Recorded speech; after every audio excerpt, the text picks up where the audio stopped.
The Natural History Museum is one of Britain's top attractions. Every year, millions of visitors flood in to get up close to the giant skeletons and exotic creatures that fill this world-famous site. But of the thousands of extraordinary exhibits, by far the biggest draw are the dinosaurs. From prehistoric bones to man-made models. If something goes wrong in this gallery, it's a big problem. And today, it has.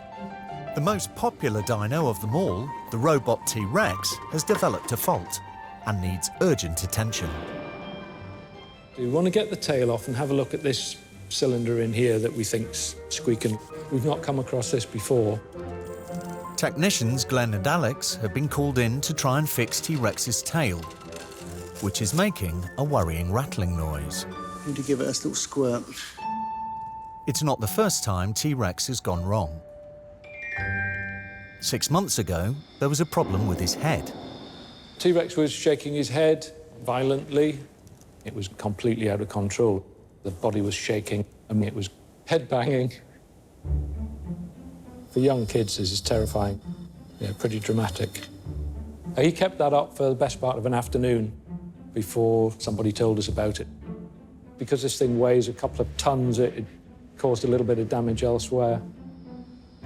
Until Glenn and Alex can get to the bottom of the rattle, T-Rex is off limits. Let's get the tail down, which is the position we've got it in now, and we'll slip the rubber off. Okay. Gonna slide it off. Okay? It brings a lot of pleasure to a lot of people and terrifies them. Children come around this corner and are terrified, they scream. It's great for that. When the T-Rex isn't working, we get lots of bad press from the parents and lots of crying children. Mind your head, Glenn. With T-Rex turned off whilst they figure out what's gone wrong, they take the chance to give him a top-to-toe MOT. The eyes are looking okay. It's mainly the eyelids that wear out, more than the eyes. His giant jaws make him a target. Kids that come here use the T-Rex as target practice. We find all kinds of things. Pencils, sandwiches, crisps, M&Ms, you name it. They try and get it in his mouth. No foreign objects this time. We're good. Aha. That's what's wrong. Finally, they discover the source of the rattling, and it's not good news. Part of the catch that holds the tail on has snapped. It could cause another problem along the line. Once that happens, that's when we lose control of the robot. T-Rex will now be out of action until Glenn and Alex have fixed him, and they're sure he's not a risk to the public. But they'll need to get their skates on.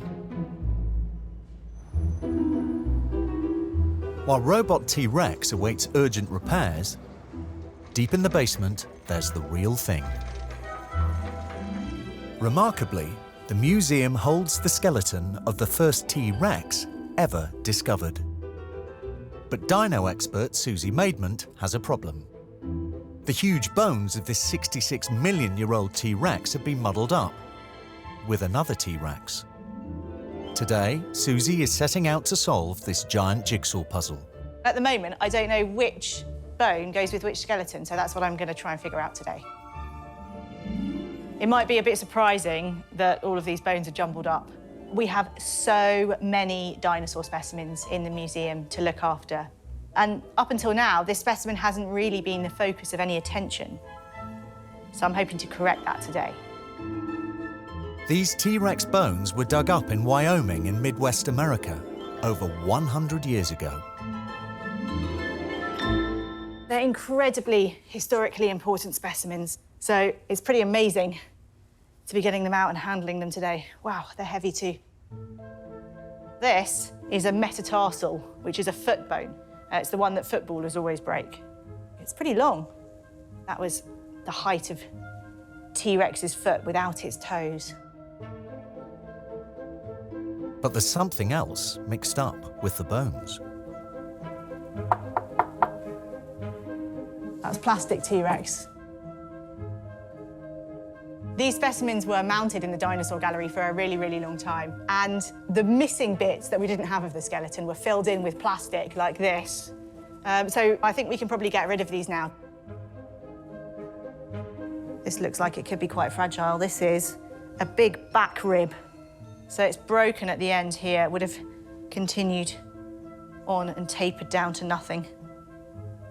The ribs can be really, really fragile because they're so narrow and they've been around for 66 million years. So they can just collapse under their own weight. So sometimes you have to be super careful with them. This is the lower jaw. Oh, there we go, look at those. Massive teeth.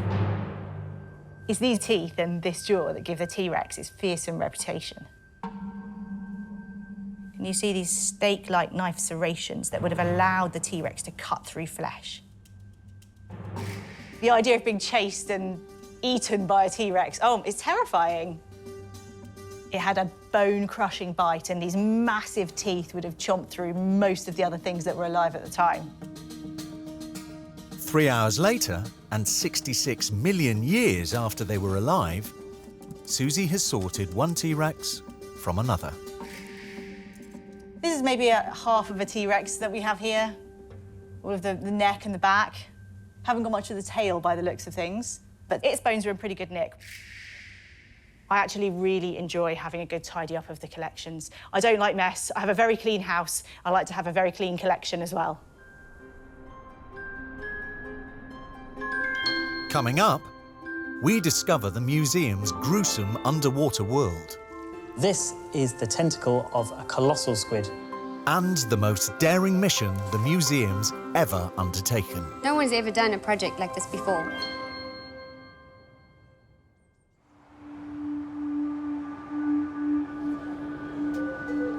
The Natural History Museum is home to giants of nature that are millions of years old. But behind the scenes, experts are busy on cutting-edge projects for the future. Lyndall Pereira is working on one of the most ambitious missions the museum has ever been involved in. Called the Darwin Tree of Life Project, its aim is simple but staggering: to collect and store samples of every one of the 60,000 species of plant, animal and insect that's alive in the British Isles today. So what we're trying to do with this project is get a tissue sample from every single species in Britain.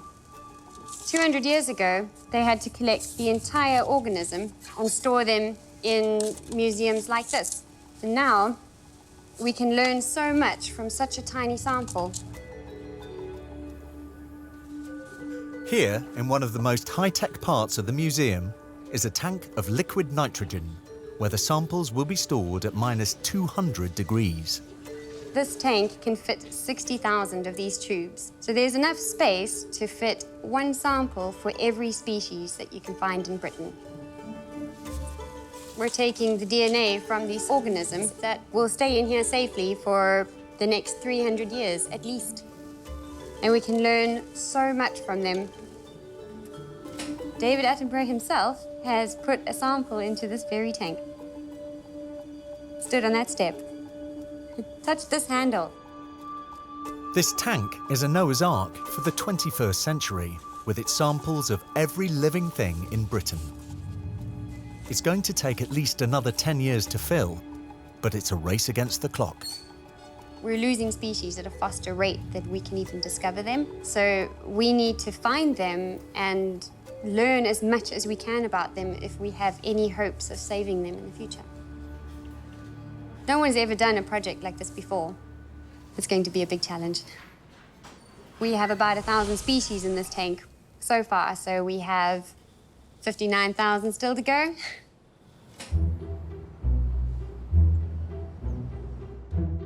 Before the visitors arrive for the day, housekeeping supervisor Debbie Marler gets to spend a little extra time with some of her favourite displays. As a cleaner, you get to see a lot more what the public don't see because you've got no distractions. and actually stop and look at everything in detail. So this is a case of hummingbirds, and there's more than 100 birds in here. These birds are from South America, and each is a tiny treasure. I love this case. They just look like little diamonds sparkling. It's amazing. They're tiny little birds that can give off so much colour. Their beaks are so thin, they're like tiny little sewing needles. There's no way you can get bored at looking at all of this stuff. Every time you look at it, you find something different. It's like watching a movie. I'd spend a lot more time cleaning this case than a lot of other things.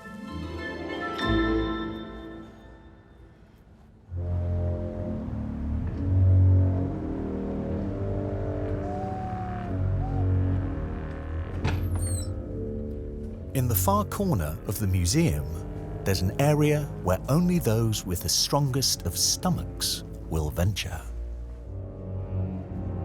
John Ablett is one of those in charge of this mysterious world. This next room holds some of the most amazing, bizarre-looking creatures that you've ever seen. Some of these animals you might not even realise are actually real animals. And we call this part of the museum the tank room.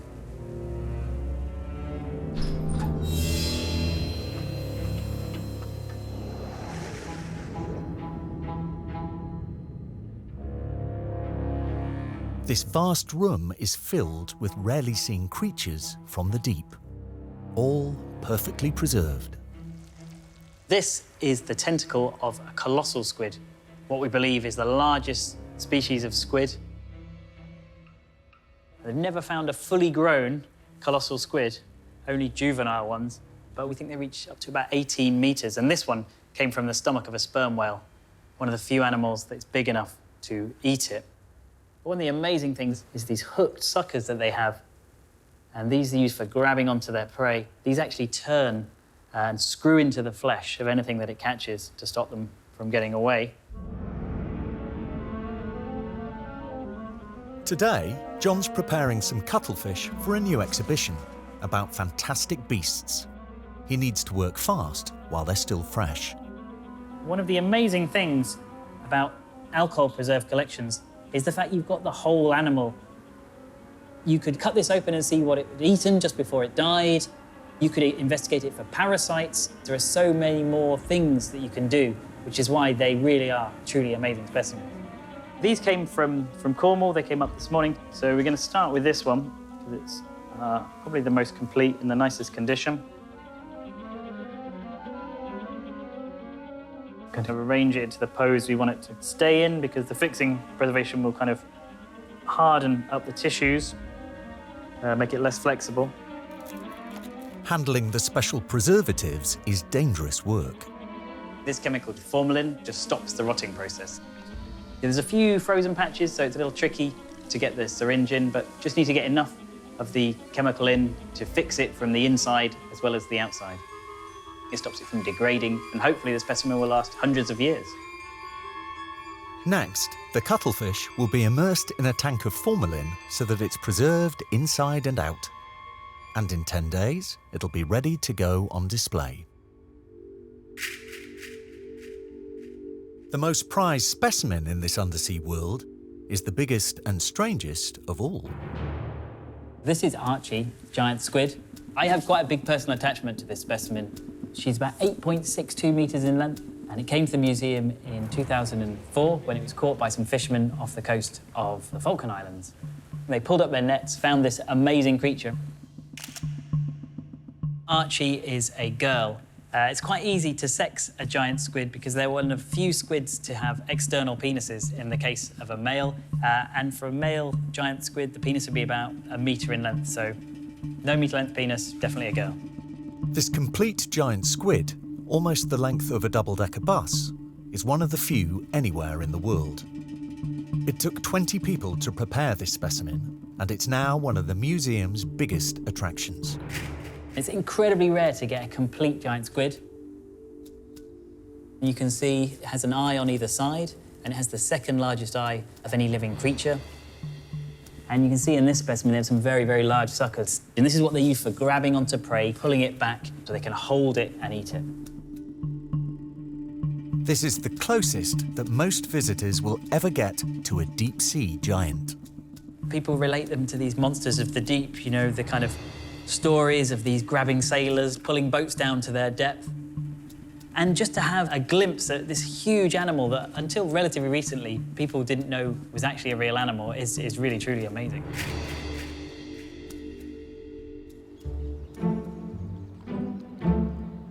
In the heart of the English countryside, Hea Castle in Kent was once home to Anne Boleyn, the second wife of Henry VIII.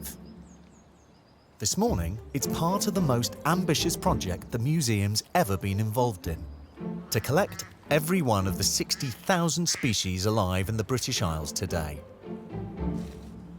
A dozen museum experts have arrived at dawn, ready to collect and record rare species living in the grounds, starting with the castle's creepy crawlies.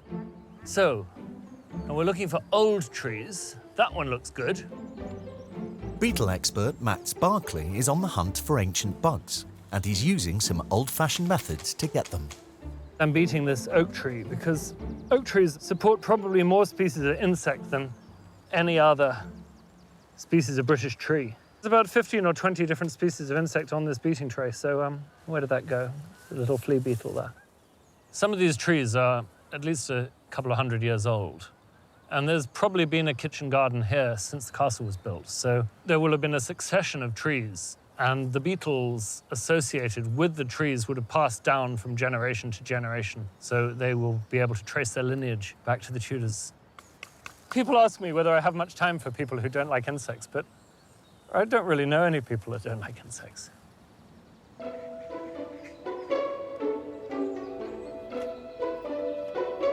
But while Max is beating trees, some of the team are still struggling to get started. You've got to pull it out.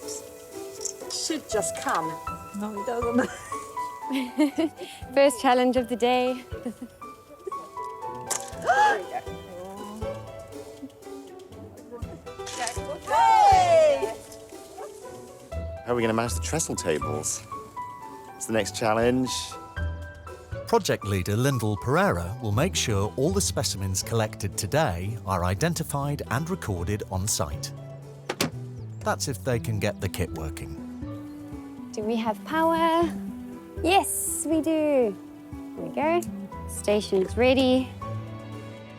These samples must be flash frozen so they can be rushed back to the museum for DNA analysis and permanent storage. But that means getting their field equipment to sub-zero temperatures. This is dry ice. This is where the specimens will come. This is like the flash freezing point in here. And it's, yeah, -80, so super cold. Today, the team are searching for the smallest creatures to be found in the castle grounds, because they're the most important. The big animals are wonderful and charismatic, but in terms of what they actually do for us as humans, I don't think it can compare to what insects do. For the team, any changes to these small creatures could mean big trouble ahead. Insects are like the canary in the coal mine. They warn us of environmental change. And when insect populations start to change, we should take notice, because sooner or later those changes will go on and affect other animals like ourselves. The team are hoping to catch as many new specimens as they can. For the day to be a success, they need to find specimens that haven't yet been stored in the museum's giant tanks. The gardens have been untouched, so to speak, for about 100 years or so, some of the parts anyway. So I think that there's a good chance that we'll find a lot of things we wouldn't find anywhere else.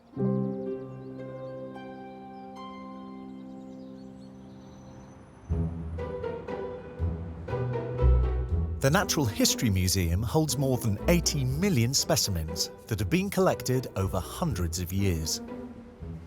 And Blanca Huertas is one of the experts responsible for some of the most beautiful. She oversees the biggest and most spectacular collection of butterflies and moths anywhere in the world. She's been at the museum for 15 years, and butterflies have become a bit of an obsession. Once you get into butterflies, you can get a little bit mad and you don't stop thinking of them, you don't stop collecting them. Blanca has 5 million butterflies to look after, and every year, passionate private butterfly collectors send her thousands more. Every year I receive about 20,000 new butterflies to come into this collection, into this building. So I need to rearrange everything again just to put 1 or 2 specimens inside. So it's a never-ending job, never-ending. I can tell you I do this every day of my life for the last 15 years. The butterflies come in all shapes, sizes and packaging. We got hundreds and hundreds of boxes like this, and they contain specimens from 1911, and they send it on cigarette boxes, on biscuit boxes. People used to keep butterflies in cuts of newspapers. I get very distracted reading all of the stories. This is the story of a lady who is recommending soap with the smell of roses. So there's curiosities, lots of curiosities in this collection. This is the Queen Alexandra butterfly, the biggest butterflies in the world. This is called the blue morpho. It's flying in Colombia, where I come from. It's just such a big collection. You never finish anything. And when you do, it's about 5, 6 years of your life taken, only on one minor corner of the collection. So they take your life, definitely. Coming up, getting T-Rex back on his feet. It was a good point. And the museum's smelly secret. When it first comes out of the animal, it smells like crap, literally.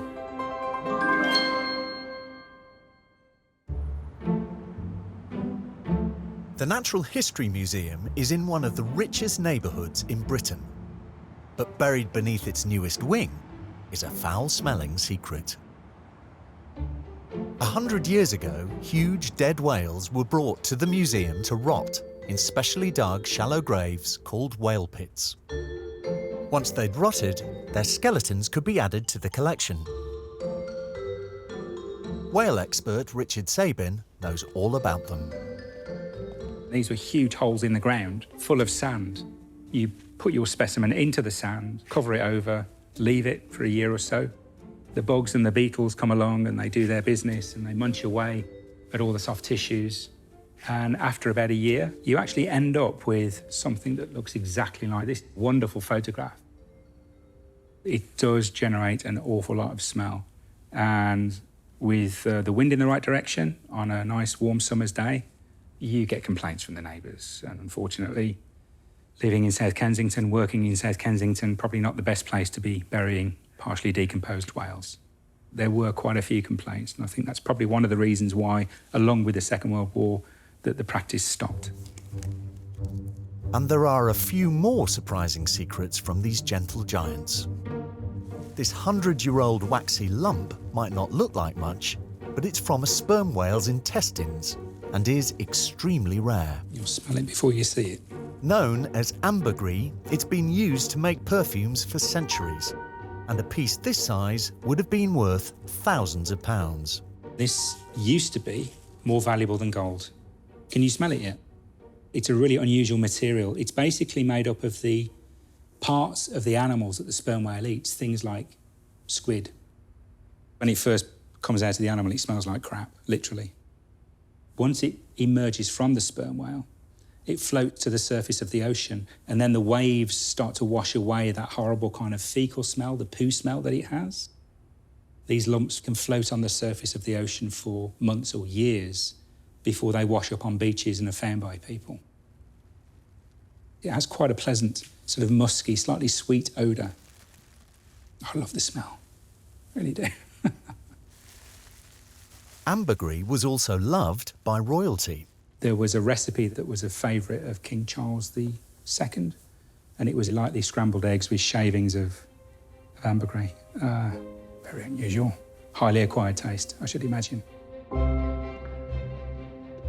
Richard has spent the last 29 years in charge of the museum's huge and popular whale collection.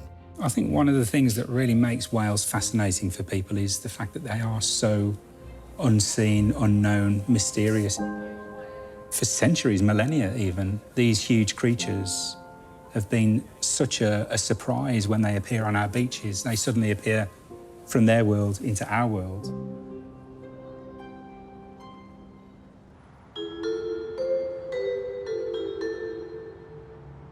In the grounds of the museum is a new building known as the Cocoon. In this 8-storey tower, hundreds of experts are busy with cutting-edge work. Today, abseiling cleaners Paul and Killian are polishing its 90-foot-high concrete surface. So the Cocoon is where they store all the creepy crawlies. I've never been in there myself, though, because I'm not the biggest fan of creepy crawlies. And that's 8 floors of creepy crawlies, so I'm a bit too scared to go in there, to be honest. Especially wood lice. They freak me out. Too many legs. This is quite a complicated thing to clean, actually. It looks really nice. It's an interesting building, but I feel like the architect forgets the guys cleaning it sometimes. It would be really convenient if they painted it a different color, a bit darker. We're just trying to get all the dust off to make it look nice and white and pretty for the public. So it's kind of like extreme housework, really. Geronimo!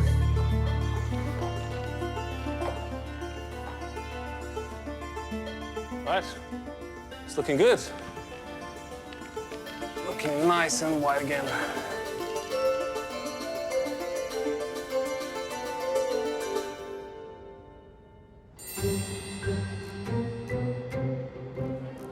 One of the museum's most popular attractions is its vast collection of stuffed animals. From ostriches to elephants, giraffes to gorillas, some of these animals are over 150 years old, and the collection is one of the biggest in the world. He looks alive. Those eyes. But less than half of the collection is on display. At a top-secret location, far from the museum, thousands more fill a giant warehouse. Some of them have just been on tour abroad, and today they're coming home. Hello, hi, it's Nicola from the Natural History Museum. Oh, perfect, 10 minutes. OK. Getting them home safely means a nail-biting morning for Head of Conservation, Lorraine Cornish. So we've got 2 lorries coming down here with 9 crates, over 70 specimens. Nicola Farrington is in charge of today's delicate operations. We have crates that contain really huge specimens like deer and antelope. We've also got Arabian oryx and orangutans. All hands on deck today to make sure everything goes smoothly.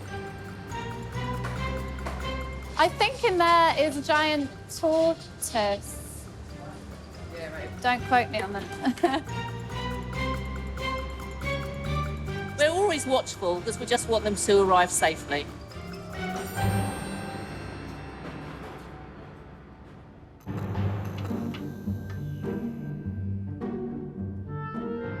The museum's stuffed animal storeroom lies behind locked doors. Lorraine is one of the handful of people with access to this hidden world. You put the lights on, everything is still, but suddenly all the eyes are there, just looking. And it's a complete treasure trove for anyone who gets the opportunity to come and see behind the scenes.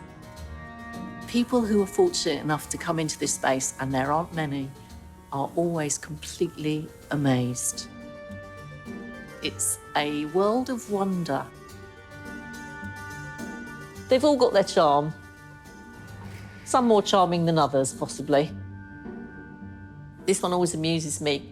You've got the fangs coming out here. Looks cute, but also menacing all at the same time. This probably stood in a Victorian parlour or something. You can see the wire, so where the claws are gone. He looks to me like would have been holding a tray or something.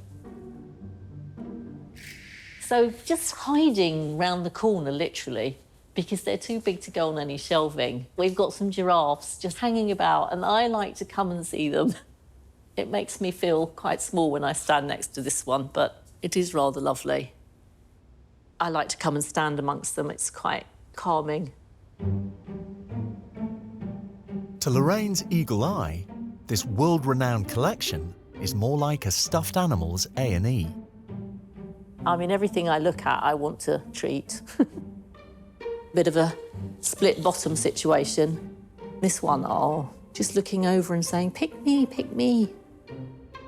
There was a bit of literal jaw dropping on this one, and so they've just improvised, and they've done a bit of a crepe bandage just to kind of hold everything together. But there's one type of creature that's never welcome inside the secret store. Pests are our enemy number one when it comes to protecting the collections. You don't really see them, but if they get in and they start eating their way through a collection, there's nothing left. So we have to be vigilant, we have to be on it, and it's just a war. These stuffed animals returning today can't just be unpacked, they need to be quarantined in case they've brought back any unwelcome visitors. What we do is we put them into freezers, take them all the way down to around -30, so we can make sure that anything that has come back, little pests, little beasts on the taxidermy, will not be alive when we take them into the storeroom. With 70 specimens returning today, it's a squash and a squeeze to get them into the giant freezer. A bit like a jigsaw, isn't it? We've got an orangutan coming after us now. There's a troublesome tuna that I'm quite fond of. That's one I want to look at. It's now 72 hours of deep freeze before Lorraine and Nicola can see whether their animals have returned home safe. Can't wait to get into the crates. We've got to wait for a few days for that.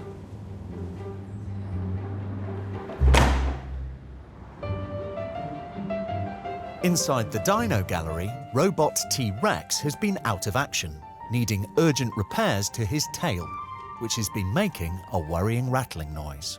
That's the new part back in there. This is all nice and tight now. That rattle's gone. Nice straight back, knees bent. Today, technicians Glenn and Alex hope that he'll finally be ready to meet his public again. You get the controller.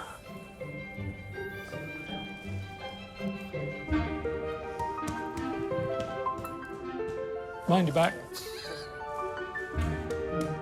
Who's a good boy? We'll have the audience back in the next half an hour. A lot of smiling faces. That's always a good thing. With his tail firmly back in place, Rexy is back up and running. This is one of the better things to repair. There's immediate thanks.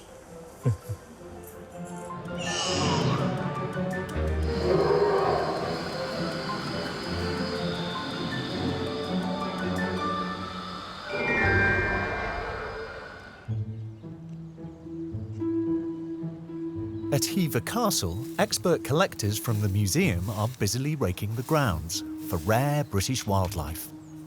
It's part of a unique nationwide project to make a record of every species alive in the British Isles today. All the grass here is just absolutely full of insects and spiders. Got tons in here. Insect expert Gavin Broad has just found a rare wasp. We've got a house-toyed wasp. This is one of the wasps that eats other insects alive. It's a kind of gruesome biology, but it's fascinating from my perspective. It's cleaning its back legs now. Got to keep yourself looking spick and span. It's got to go and attract a female, hasn't it? So, got to look good. While fellow expert Ben Price has a very different type of insect in his sights. I'm catching dragonflies. This is a blue-tailed damselfly male. They're really fast. You can't catch them from in front because they'll just dodge out the way. You got to sneak up behind them. This is also a damselfly. You can see it's an incredible green color.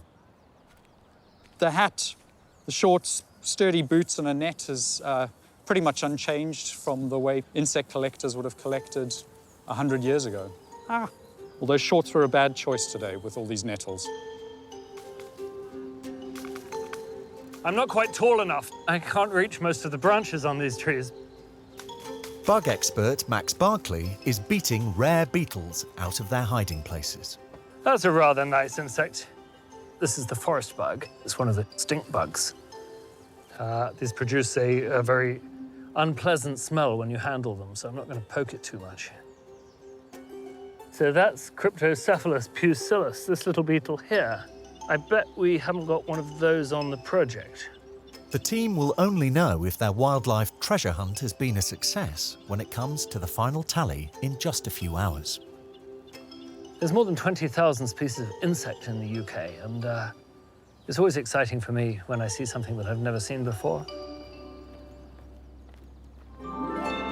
Coming up, we find out if the stuffed animals are still in one piece. There's not often that you can say you've looked into an Orangutan's orangutan's armpits. And an incredible new find on the Great British Bug Hunt. Oh, wow.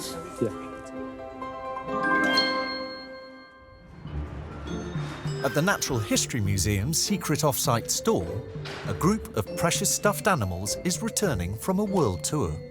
Today, the museum's head of conservation, Lorraine Cornish, and touring coordinator Nicola Farrington are about to find out if they're still in pristine condition. The next specimen is especially rare. Looks good. Looks happy to be home, I think. This is a Bornean orangutan, critically endangered. Numbers are still in decline at the moment, so may yet become extinct, and we certainly hope not. It's nice to see it back, safe and sound. This is how he would have been in the exhibition. So looking a bit more natural, really, hanging out on a branch or climbing on a branch, so we've got the branch included here. They have to get up close to make sure there's been no nibbling by moths. You see under here as well, Ryan? In the armpit. There's not often that you can say you've looked into an orangutan's armpits, but, you know, a few people could say that, can they? But no sign of any insects, which is exactly what we want to see. Nothing to see here, which is such good news. Those eyes. They're quite dramatic. They are, aren't they? Lorraine and Nicola need to inspect the rest of the fragile cargo to make sure they haven't been damaged while on the road. We can take the front off, that would be great. It's obviously survived well, hasn't it? Yeah, it's done pretty good. Yeah. So this is an Arabian oryx, which is a sort of medium-sized antelope. You all right? It looks to be without damage, which is always a relief. It has survived the journey. No dead beetles or moths after putting him through the freezer, so that's really good news. Marvellous. I think we can tick this one off the list. Excellent. Yes. You guys ready? Yep. 2, 1. Only now can these specimens be put back on the shelves until their next world tour. I think that's a really good manoeuvre there, Nicola. I don't think I'd be able to do that.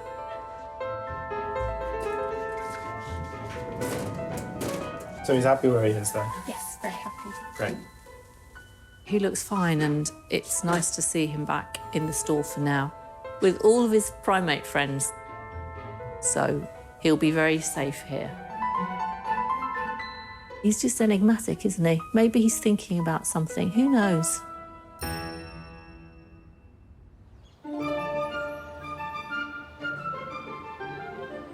It's the end of the day on the Great British Bug Hunt. And the moment of reckoning for the museum's team of collectors. So that's a little parasitoid wasp.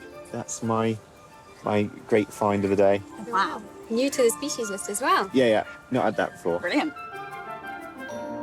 It looks like they've got a bumper crop. Oh, wow. Yeah, it's a Very dragonfly. nice. Very Okay, cool. right, let's put them in. Take that Splash open. freeze. I think that was a pretty good haul. There we go. Ooh. So they make a hissing sound as the tube is at room temperature, and it goes into a snap freeze to almost minus 200 degrees. So, Laura, we've got quite a lot of bugs here and beetles, and hopefully some of those are going to be useful for you. Oh, fantastic. We've managed to find quite an exciting selection of insects, and I'm absolutely sure this will be the first time that anybody's sequenced the DNA from these species. 4 or 5 racks of these today, so that's almost 500 samples, and that equates to about 100 to 150 species, 30 of which are brand new to our project that we haven't collected before, and that's amazing. We count this as a really, really successful day. Today's haul from this historic castle will be flash frozen, so it can take its place in the Natural History Museum for hundreds of years. Next time, an exciting new dinosaur discovery. We get to unwrap them and discover what's inside. It's like Christmas. A 7 billion-year-old rock from outer space. It's actually older than the solar system. And Max uncovers an incredible ancient secret. These beetles were alive when the pharaohs were building the pyramids.